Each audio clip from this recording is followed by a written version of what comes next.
ओम नमः शिवाय। मैं हूं एस्ट्रोलॉजर के एम सिन्हा और मैं अपने यूट्यूब चैनल पर आप सभी का हार्दिक स्वागत करता हूं। कल 18 नवंबर कैसा बीतेगा मेष से लेकर मीन लगन वाले जातकों का, आइए हम इस वीडियो में समझते हैं। और प्रत्येक दिन के तरीके से आज आपके जो दो ज्योतिषीय प्रश्न हैं उनका उत्तर मैं दे रहा हूं, जो आप लोगों ने या तो कमेंट बॉक्स में लिखा था या तो मैसेज किया था। आपका जो क्वेश्चन है इसमें ये पूछा गया है, केवल चंद्र ग्रहण और सूर्य ग्रहण जैसी घटना ही क्यों होती है, बाकी ग्रहों को ग्रहण क्यों नहीं लगता है। तो मैं आपको बता दूं, आप इसका वैज्ञानिक तरीका अगर आप समझिएगा तो राहु और केतु एक्चुअली में होते क्या है, छाया ग्रह होते हैं। इनका फॉर्मेशन होता कैसा है, किस तरीके से इनका फॉर्मेशन होता है, क्या किसी ने राहु और केतु को देखा है आज तक? ये केवल जो हमारे ऋषि मुनियों ने इसको वैदिक ज्योतिष में ऐड किया है, उसके पीछे इतना गहन और गूढ़ रहस्य है जो सामान्य व्यक्ति नहीं समझ सकता। अर्थ का जो ऑर्बिट होता है, अर्थ अपने ऑर्बिट के अबाउट जो घूमता है और मून अपने ऑर्बिट के अबाउट घूमता है, तो जब दोनों के ऑर्बिट एक पॉइंट पर इंटरसेक्ट करते हैं, दो पॉइंट को जब आप मिलाइएगा तो एक स्ट्रेट लाइन बनेगा और उस स्ट्रेट लाइन पे एक नोट पे राहु और एक नोट पे केतु बनता है। अब ग्रहण जो होता है वो राहु केतु मिलकर ही ग्रहण लगाते हैं। एक्चुअली में राहु केतु को अगर समझिएगा, जो हमारे धार्मिक पुस्तकों में लिखा हुआ है, पुराणों में लिखा है कि ये एक ही राक्षस के दो पार्ट हैं जिन्होंने जानकर अमृत मंथन के समय अमृत पिया था और सूर्यदेव और चंद्रदेव ने विष्णु जी से शिकायत की थी और इस कारण से विष्णु जी ने इनके गले को अपने सुदर्शन चक्र से हटा दिया और इस कारण से ये दो लोग ज़रूर, दो पार्ट ज़रूर बन गया, लेकिन एक के पास केवल सर होता है जिसको राहु कहते हैं और इंग्लिश में इसको ड्रैगन्स हेड भी कहा जाता है, और दूसरा पार्ट केतु होता है जिसके पास केवल धड़ होता है और इसको ड्रैगन्स टेल भी कहा जाता है। इसलिए सूर्य, पृथ्वी और चंद्रमा अगर हम देखते हैं, पृथ्वी को ही एक्चुअली कहा जाए राहु के इक्विवेलेंट आप मान सकते हैं। अब पृथ्वी क्या होता है, यहाँ पर जितनी भी चीज़ें चल रही हैं वो एक प्रकार से जो वर्णन है, वेदों में जो वर्णन किया गया है कि हम लोग सांसारिक माया मोह में ही फंसे रहते हैं। एक प्रकार का ये एक्चुअल में चीज़ें नहीं है जिस तरीके से हमें दिखाई दे रही हैं, और इस पर जब पृथ्वी, सूर्य और चंद्रमा के कारण ही ग्रहण लगता है, ये आप लोगों को अब पता होगा। इस कारण से सूर्य ग्रहण और चंद्र ग्रहण होता है। और कल 19 नवंबर है, 12 बजे से लेकर 3.5 घंटे का एक बड़ा 500 वर्ष के बाद एक बड़ा आंशिक चंद्र ग्रहण है, और इसमें मैंने बता रखा है कि किन किन लगन वाले जातकों को सचेत रहना चाहिए, कल के दिन क्या उपाय करना चाहिए जिससे कि दिन मंगलमय हो। दूसरा प्रश्न जो आपका पूछा गया, शनि आपके मित्र हैं या शत्रु हैं, कैसे समझे? देखिए, जब शनि देवता की बात आती है, एक्चुअली में शनि को सेवक की संज्ञा और न्यायाधीश दोनों की संज्ञा दी गई है। तो शनि देव आपके मित्र हैं या शत्रु हैं? तो जो लोग लगातार लंबे टाइम तक काम करने के लिए आराम से लंबे टाइम तक किसी भी प्रकार का कार्य कर सकते हैं, इसका मतलब है कि उन पर शनि देव का प्रभाव अच्छा है, क्योंकि शनि देव जो होते हैं वो चीज़ों को एक्सटेंड करने में माहिर होते हैं, वो चीज़ों को डिले करते जाते हैं। और अगर आप मेहनत कर रहे हैं और ज़बरदस्त आप मेहनत करते जा रहे हैं और रुक नहीं रहे हैं, इसका मतलब शनिदेव आप पर कृपा कर रहे हैं। एक प्रकार से देखा जाए आपके नुकसान करने वाले ग्रह भी हो सकते हैं और आपके मित्र भी हो सकते हैं, डिपेंड करता है कि आपका लगन क्या है। लेकिन जिनको डेट ऑफ बर्थ नहीं पता है उनको कैसे पता चलेगा कि शनि आपके मित्र हैं या शत्रु हैं? तो इसके लिए बहुत सिंपल सी बात है, अगर आप ऑब्जर्वेशन कीजिए, अगर आपके चारों तरफ बहुत सारी चीज़ें ऐसी हो जिसमें आपको काफ़ी मेहनत करना पड़ रहा है और उसका फल भी आपको लेट में मिल रहा है, इसका मतलब शनि का प्रभाव आपके लिए है। लेकिन उसका हम लोग कहावत हिंदी में कहते हैं, देर आए दुरुस्त आए। यानी अगर लेट में भी फल मिले लेकिन वो आपके लिए अच्छा हो तो इसका मतलब है शनि देव आप पर कृपा बनाए हुए हैं। कई बार क्या होता है, मेहनत तो बहुत ज़्यादा करते हैं लेकिन आउटपुट हमें नहीं मिलता है, इसका मतलब उस कंडीशन में शनि देव आपके अच्छे नहीं होंगे। लेकिन ये एस्ट्रोलॉजिकल पॉइंट ऑफ व्यू से देखा जाए तो लगन के हिसाब से ये चेक किया जा सकता है और उनके पोजीशन के हिसाब से चेक कर सकते हैं कि शनि आपके मित्र बन रहे हैं या शत्रु बन रहे हैं। लेकिन जिनको अपनी जन्म कुंडली नहीं पता है, जिनको शनि देव का नेचर नहीं पता, उनके नेचर के अकॉर्डिंग आप सोचिएगा तो मित्र या शत्रुता आपको पता चल जाएगी। सामान्यतः शनि के जो होते हैं, शुक्र देव जो होते हैं वो अति मित्र माने जाते हैं और बेहद अच्छे मित्र की संज्ञा शनि का शुक्र के साथ माना गया है। और इसके अलावा अगर आप देखिएगा आपको नैसर्गिक शत्रुता और नैसर्गिक मित्रता का भी चार्ट आपको बताया जा चुका है। शनि देव के बुध और शुक्र दोनों ही मित्र होते हैं और अधिमित्र होंगे या अधिशत्रु होंगे ये तो पंचदा मैत्री से निकलेगा। बृहस्पति इनके लिए ना ही मित्र होते हैं ना ही शत्रु होते हैं और सूर्य चंद्रमा और मंगल से इनकी बहुत ज़्यादा नाराज़गी होती है, ये शत्रुता इनके साथ बहुत अच्छी निभाते हैं। तो ये बेसिक था जो सभी लोगों को आना चाहिए। विशेष इसके एक्सटेंशन के बारे में, इसकी जानकारी के बारे में आइए ज्योतिष सीखें। प्रत्येक मंगलवार और प्रत्येक शनिवार रात्रि 8 बजे यूट्यूब 8 या 9 बजे के आसपास का टाइम होता है। यूट्यूब पर, फेसबुक पर, जूम के ये लाइव रहता हूँ मैं। और जिनको सीखना है एस्ट्रोलॉजी का ज्ञान वो ज़रूर चैनल को सब्सक्राइब करके नोटिफिकेशन बटन को ऑन कर दीजिएगा ताकि जब मैं लाइव होके पढ़ा रहा हूँ तो नोटिफिकेशन आ जाए और आपको पता चल जाए। अब बात करते हैं कल कैसा दिन बीतने वाला है। अब पंचांग पर सबसे पहले बात करते हैं, कल का पंचांग क्या कहता है। तो दैनिक पंचांग पर हम आ जाते हैं। तो पंचांग आपको दिखाई दे रहा होगा, कल 18 नवंबर और शुक्ल पक्ष चतुर्थी है। भरणी नक्षत्र में चंद्रमा प्रवेश करेंगे और पूरे दिन तक लगभग ये भरणी नक्षत्र में ही रहने वाले हैं। तो कल केवल एक ही नक्षत्र का आपको फल मिलेगा और वरयान योग बनता है, वाणिज्य करण है।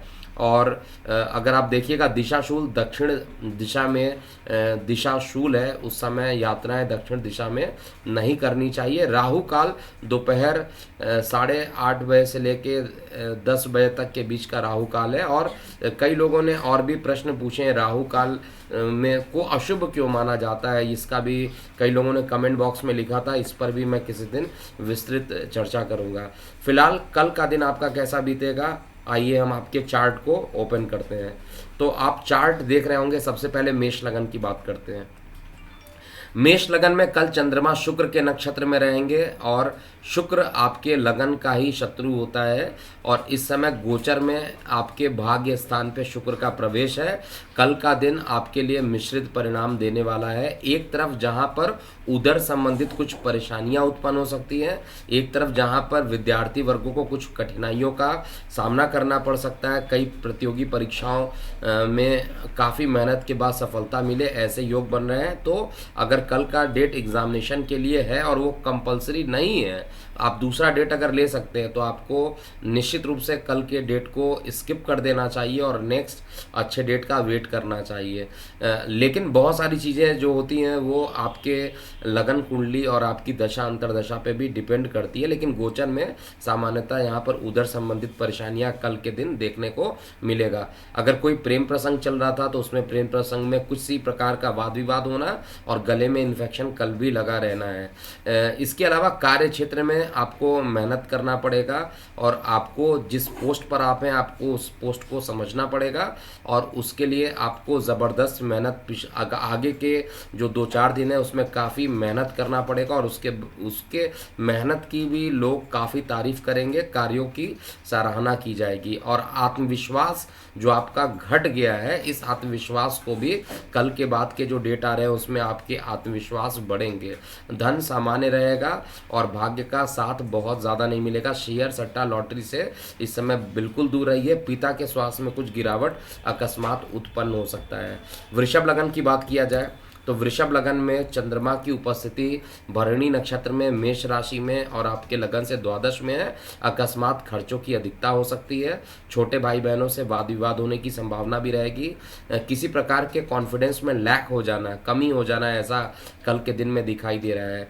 इसके अलावा प्रेम प्रसंग आपके कल बढ़ेंगे। जीवन साथी से कुछ ना कुछ वाद विवाद चलता ही रहने वाला है। हो सकता है कि वाद विवाद जिनके कोर्ट केसेस वगैरह चल रहे हैं तो वो एक फाइनल डिसीजन पे जाकर पहुंच जाए, और जिनके कोर्ट केस नहीं चल रहे हैं उनमें किसी प्रकार के कोई सेपरेशन आने का योग बन रहा है। बिजनेस पार्टनर से लड़ाई हो सकती है। लाइफ पार्टनर के साथ कल का दिन अच्छा नहीं जा सकता, इसलिए कल किसी प्रकार के शुभ कार्यों को करने के लिए बिल्कुल भी अच्छा दिन नहीं है। कल वेट एंड वॉच की स्ट्रैटेजी होनी चाहिए आपकी, और शेयर सट्टा लॉटरी में बिल्कुल भी नहीं चाहिए। जो लोग डायलिसिस पर है उनके लिए भी कल का दिन बहुत अच्छा नहीं है, लेकिन कुछ चीज़ें जो यहाँ पर बन रही हैं वो अच्छा निकल के आ रहा है। जो लोग नौकरी व्यवसाय के लिए प्रयत्न कर रहे थे उनके लिए कल का दिन अच्छा सिद्ध होगा, आय के साधन बढ़ेंगे। मिथुन लगन की बात किया जाए, मिथुन लगन में चंद्रमा जो है आपके लगन से एकादश पोजीशन पे मेष राशि में और भरणी नक्षत्र में लगभग पूरे दिन रहेगा। प्रेम प्रसंग बहुत तेजी से कल के दिन आपका बढ़ेगा, और इस समय मैं बता रहा हूँ कि अगर कोई एक लगन सबसे ज़्यादा लाभान्वित होगा तो वो मिथुन लगन है। मिथुन लगन का गोचर इस समय बहुत ही अच्छा चल रहा है। शत्रु स्थान पर इस समय तो शनि और केतु की जो युति बनी हुई है शत्रुओं की हालत खराब करेंगे, और विदेशों से आपके संबंध को भी अच्छे करेंगे। जो लोग ऑनलाइन कारोबार करते हैं उनके लिए भी अच्छा, और जो लोग किसी प्रकार के पत्रकारिता वाले क्षेत्र में जुड़े हैं, कम्युनिकेशन वाले क्षेत्र में जुड़े हैं, बैंकिंग फाइनेंस से जुड़े हैं, उनके लिए भी कल का दिन सर्वश्रेष्ठ होना है। आय के साधन का बढ़ना फिक्स है, लेकिन किसी कार्य व्यवसाय को लेकर कल अकस्मात अनचाही यात्राएं हो सकती है। इस समय मामा को कष्ट की संभावना भी गोचर में दिखाई दे रहा है। कर्क लगन की बात करते हैं। देखिए, कर्क लगन में कल का दिन जो रहेगा सामान्य से अच्छा बीतने वाला है, क्योंकि चंद्रमा जो है भले ही शुक्र के नक्षत्र में है, और इस समय चंद्रमा आपके दशम स्थान पर होने के कारण आपको जो मानसिक तनाव चल रहा था काफ़ी दिनों से वो ख़त्म कर देंगे। और गोचर में अगर किसी एक लगन के लिए खराब चल रहा है इस समय तो वो कर्क लगन है। आप पूछेगा ऐसा मैं क्यों बोल रहा हूँ, तो देखिए पंचम स्थान जो आपके माइंड का स्थान होता है, जो जहाँ से आप सोचते हैं समझते हैं चीज़ को, वहाँ पर सूर्य केतु बैठ गया तो सेपरेटिंग टेंडेंसी, कोई भी काम को एक जगह पर कॉन्सेंट्रेट करने में परेशानी। ये सूर्य और केतु की उपस्थिति पिता को भी कष्ट करना, हड्डियों में दर्द भी देना, और संतान के स्वास्थ्य में गिरावट भी देगा। और दूसरा जो सबसे परेशानी चल रही है, जो शुक्र ग्रह है वो खुद आपके छठवें घर में है। नैसर्गिक रूप से शुभ ग्रह अगर छठवें घर में हो तो आय के साधन में काफ़ी मेहनत कराएगा, और ये जब तक शुक्र छठवें में है तब तक आपको परेशान करेंगे। और कुछ ही दिनों में बृहस्पति का भी ट्रांजिट हो जाएगा, और ये भी नैसर्गिक रूप से शुभ, यानी गोचर जो है कर्क लगन के लिए बहुत अच्छा नहीं बना है। और अगर अच्छा नहीं बना है तो उसको मैं कैसे कह दूं अच्छा है, लेकिन जो कल की स्थिति बन रही है वो कंपैरेटिवली बाकी दिनों से अच्छा रहेगा। शेयर सट्टा लॉटरी इत्यादि से लाभान्वित होने के भी पूर्ण योग बन रहे हैं। जो लोग भूमि वाहन मकान में इन्वेस्टमेंट करना चाहते हैं कल का दिन अच्छा है कर्क लगन वाले जातकों के लिए इस पॉइंट ऑफ व्यू से। सिंह लगन की बात किया जाए तो सिंह लगन में चंद्रमा की जो उपस्थिति आपके लगन से भाग्य में जा रहा है, और यात्राएं यात्राएं और यात्राएं, मैं कई बार बता चुका हूँ। शारीरिक थकावट बहुत सारी हो सकती है, बहुत मेहनत, आपको लग रहा होगा कि आप काफ़ी मेहनत कर रहे हैं लेकिन आउटपुट अभी आ नहीं रहा है। और यहाँ पर भी जो सिंह लगन बन रहा है और कर्क लगन, इन दोनों में परेशानियाँ चल रही है। जो सिंह लगन है उसमें सूर्य केतु सुख स्थान पर, यानी सुख से वंचित करना, माता के स्वास्थ्य में गिरावट करना, और चंद्रमा की जो उपस्थिति है वो कल के दिन भाग्य का सपोर्ट करना, शेयर सट्टा लॉटरी में आपको लाभान्वित करना। लेकिन जो लोग राजनीतिक रूप से जुड़े हुए हैं उनके लिए कल का दिन अत्यंत अच्छा होने वाला है। जो लोग विशेष रूप से राजनीति में सक्रिय हैं उनके लिए पदोन्नति के योग भी यहाँ पर बन रहे हैं। और जो लोग ट्रेडिंग करते हैं, ट्रेडिंग करने का मतलब है शेयर मार्केट नहीं, जो लोग फिजिकल ट्रेडिंग करते हैं, कोई सामान खरीदे और बेचते हैं, उनके लिए भी कल का दिन सामान्य से अच्छा बीतने वाला है। आय के साधनों में वृद्धि होगा। कन्या लगन की बात किया जाए तो कन्या लगन में चंद्रमा की उपस्थिति अष्टम में है, बहुत अच्छी स्थिति नहीं कहेंगे, बड़े भाई बहनों से विवाद होने की संभावना हो सकती है। वाणी पर बहुत ज़्यादा कंट्रोल रखना है, जिनको टॉन्सिलाइटिस की प्रॉब्लम है, जिनको थायराइड की प्रॉब्लम है, अकस्मात बढ़ सकता है। ब्लड प्रेशर में फ्लक्चुएशन होना, एक तो चंद्रमा बहुत खराब पोजीशन पे जाकर बैठा हुआ है, इनकम का मालिक होकर खराब पोजीशन पे बैठा है, तो आय के साधन में परेशानी करना और साथ में छोटे भाई बहनों के साथ संबंध जो है खराब कर देगा। तो यहाँ पर आपको अपना कॉन्फिडेंस पूरे तरीके से सूर्य को जल चढ़ाते रहिए, जिससे कि कोई भी निगेटिविटी ना हो, और किसी भी जल वाले क्षेत्र में जाने से एकदम बचना चाहिए, नहीं तो जल दुर्घटना होने की पूरी संभावना है। जो लोग दैनिक राशिफल देखते हैं उनको जल दुर्घटना वर्ड का मीनिंग बता चुका हूँ। जल दुर्घटना का मतलब केवल जल में डूबना नहीं होता, किसी भी जल से रिलेटेड आपको परेशानी होती है तो वो जल दुर्घटना के इक्विवेलेंट मान लिया जाता है। प्रेम प्रसंग आपके बढ़ेंगे, और जो लोग विवाह के लिए प्रयासरत है उनके लिए भी कल का दिन जो रहेगा वो अच्छा है। और बृहस्पति शनि की युति जैसे ही ये अलग होगा, विवाह के लिए एक यात्राओं पर एक लंबी दूरी की यात्राएं आपके लिए बन रही है यहाँ पर, और आपके जीवन साथी के साथ आपको सहयोग ज़रूर मिलेगा। तुला लगन की बात किया जाए तो तुला लगन में कल का दिन बहुत ही मिश्रित होने वाला है। आप देखिएगा मतलब 10-11 बजे तक का जो टाइम है, कोई भी काम कीजिएगा वो होगा ही नहीं, उसके बाद आप जो भी काम करेंगे वो अपने आप फटाफट होने लगेगा। तो ये ग्रहों की गति है जो गोचर में तुला लगन के लिए बन रही है। दूर संचार माध्यमों से आपको लाभान्वित करना, नानी या नाना के पक्ष से आपको लाभान्वित करना, आय के साधन में वृद्धि करना, ये सभी चीज़ अच्छा है। लेकिन गले में टॉन्सिल अगर है तो टॉन्सिलाइटिस बढ़ जाना, और साथ में जिन लोग को गॉल ब्लैडर में स्टोन है उसमें ऑपरेशन तक के भी योग बनना, ये सारी चीज़ें लगी रहेंगी। और सबसे बड़ी चीज़ क्या है कि इस समय आपका लग्नेश तृतीय स्थान पर है, इसलिए आपको मेहनत काफ़ी कराएगा। चंद्रमा सप्तम स्थान पे होने के कारण आपको एटलीस्ट अपने शुक्र के नक्षत्र में होने के कारण आपको यहाँ पर दैनिक रोजगार के क्षेत्र में अच्छा परिणाम मिलेगा।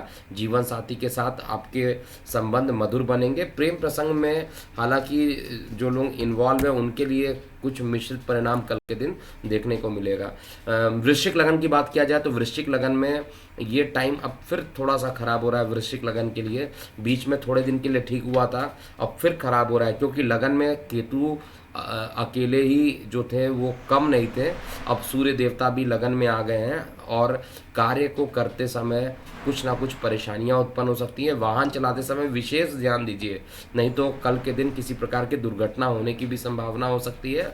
स्किन की सेंसिटिवनेस जो होती है, जो स्किन जिनकी सेंसिटिव होती है वो सेंसिटिविटी उसकी बढ़ सकती है, तो आपको बहुत ज़्यादा एक्स्ट्रा केयर करके रखना चाहिए। और जल इस समय खूब पीजिए, पानी खूब पीजिए, क्योंकि यहाँ पर गोचर का जो शुक्र द्वितीय स्थान पर बैठ के अष्टम को देख रहा है, तो डायलिसिस वाले मरीज को तो परेशान करना है, और साथ में गले में आपको इन्फेक्शन भी दे सकता है। तो लेकिन जो अच्छी चीज़ें निकल कर आ रही हैं वो शेयर सट्टा लॉटरी से लाभान्वित कराना नंबर 1, और दूसरा आपके शत्रुओं का दमन करना, ये सारी चीज़ें हो रही हैं। कई दिन से रुके हुए कार्य भी कल पूरे हो जाएंगे। धनु लगन की बात किया जाए,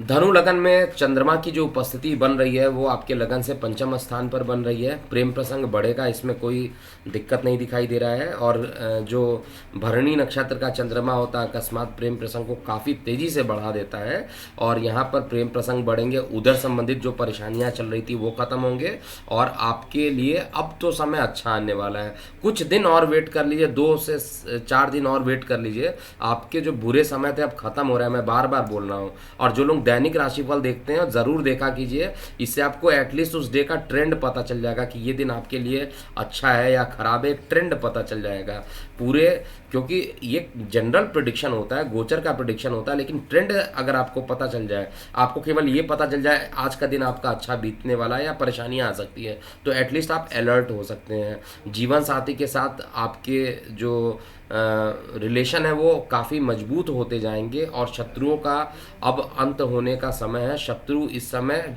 आपके कदमों में आ जाएंगे, और हर तरीके से अच्छा समय धनु लगन का बहुत जल्दी आ रहा है। लेकिन एक परेशानी है, जो लोगों को उच्च रक्त चाप या मतलब ब्लड प्रेशर से रिलेटेड किसी प्रकार की परेशानी है तो उनको कल के दिन बहुत सावधानी रखना चाहिए। ब्लड प्रेशर में थोड़ा फ्लक्चुएशन कर सकता है। मकर लगन की बात किया जाए तो मकर लगन में दिशा बली मंगल का दशम स्थान पे बैठना और इसकी दृष्टि मंगल पर चंद्रमा पर पड़ना, जो कि चंद्रमा आपके लगन से चतुर्थ स्थान पर है, ये आपके लिए एक बड़ी अच्छा योग बना रहा है। और यहाँ पर आपके लिए चंद्र मंगल जो योग बनता है, जिसको महालक्ष्मी योग भी कहा जाता है, ये योग आपके लिए अच्छा है। कल का दिन आय के साधनों में वृद्धि होगी। जिनके प्रेम प्रसंग में कुछ परेशानियां चल रही थी, उनके प्रेम प्रसंग थोड़े ठीक होने लगेंगे, लेकिन आय के साधनों में थोड़ी सी कमी आएगी और बड़े भाई बहनों को कष्ट हो सकता है। यहाँ पर पूरे तरीके से चार्ट में दिखाई दे रहा है। किसी प्रकार के नए व्यवसाय को करना चाहते हैं तो कल का दिन शुभ है, भाग्य का आपको साथ कल मिलेगा। किसी प्रकार के ऑनलाइन रिलेटेड कोई काम कल मत कीजिएगा। उसमें किसी मतलब ब्लाइंडली अगर आप कोई काम करते हैं ऑनलाइन तो उसमें नुकसान होने की संभावना भी रहेगी। अब हम कुंभ लगन की बात कर रहे हैं। देखिए, कुंभ लगन में जो चंद्रमा है आपके लगन से तृतीय भाव में बैठा है और तृतीय भाव का चंद्रमा आपको काफ़ी मेहनत कराएगा, छोटे भाई बहनों से विवाद भी करा देगा। ये लगभग मैं बताया हूँ, आपको याद भी हो गया होगा। और साथ में भाग्य में वृद्धि करेगा। भाग्य के मतलब कल का दिन अगर चलेगा तो भाग्य के भरोसे जिसे कहा जाता है वो गोचर में चलेगा। पिता का सहयोग आपको मिलेगा। शेयर सट्टा लॉटरी से भी लाभान्वित होंगे, लेकिन स्किन से संबंधित किसी प्रकार की परेशानियां हो सकती है। संतान का सुख प्राप्त होगा और आपके कई रुके हुए कार्य भी कल दोपहर 2:30 बजे के बाद से आपके अकस्मात पूरे होने लगेंगे और आपका ट्रेंड जो काम नहीं बन रहे थे वो सारे काम कल के दिन 2:30 बजे के बाद अकस्मात बनने लगेंगे। विशेष रूप से जो लोग नौकरी व्यवसाय के लिए प्रयासरत हैं और नौकरी नहीं मिल रही है, उनके लिए बहुत अच्छा समय कल का आ रहा है। अंतिम लगन की बात किया जाए अर्थात मीन लगन की बात करते हैं तो मीन लगन में चंद्रमा का जो गोचर हो रहा है आपके लगन से द्वितीय भाव में हो रहा है। तो यहाँ पर एक तो जल क्षेत्र में जाने से बचिए, जल दुर्घटना होने की संभावना है। इस समय जंक फूड अगर खाएंगे तो परेशानियां ही परेशानियां रहेंगी। अकस्मात दुर्घटना के योग भी कल यहाँ पर दिख रहा है। किसी प्रकार की दुर्घटना हो सकती है। वाहन चलाते समय आपको बेहद ध्यान देना पड़ेगा। छोटे भाई बहनों से संबंध आपके मधुर हो जाएंगे। बड़े भाई बहनों का भी सहयोग मिलेगा। आय के साधन भी बढ़ेंगे और आपका कॉन्फिडेंस कल के दिन बढ़ा रहेगा। लेकिन ये ओवर कॉन्फिडेंट होना, ये थोड़ी परेशानी करना, कोल्ड कफ, गले में परेशानियां हो जाना और जिनको कोल्ड कफ बहुत जल्दी हो जाता है उनको विशेष रूप से मीन लगन वाले जातकों को कल के दिन ध्यान देना चाहिए। मामा पक्ष से और ननिहाल पक्ष से आपको कल लाभान्वित होता हुआ मैं यहाँ पर चेक कर पा रहा हूँ। तो ये था पूरा मेष से मीन लगन वाले जातकों का कल अर्थात 18 नवंबर कैसा बीतेगा।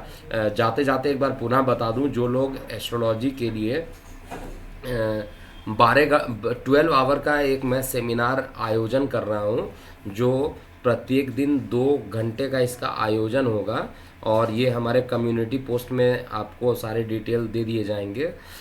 जिनको भी एस्ट्रोलॉजी का 12 घंटे का वो लेक्चर अटेंड करना है, ये पेड लेक्चर होगा और बेहद ही कम शुल्क में इसको प्रोवाइड किया जा रहा है।